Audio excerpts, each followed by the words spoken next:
there's this image that I noticed that's been projected onto Jamaicans in particular.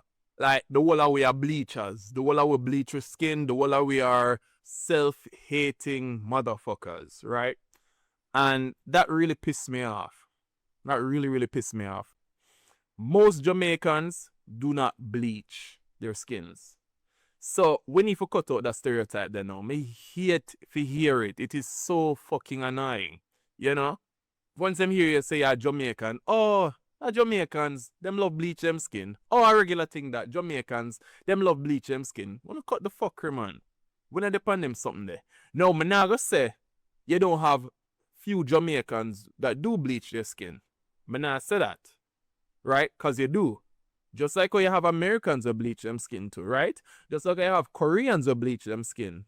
Just like how you have the Japanese, the Indians. So bleaching is not specific towards just Jamaicans.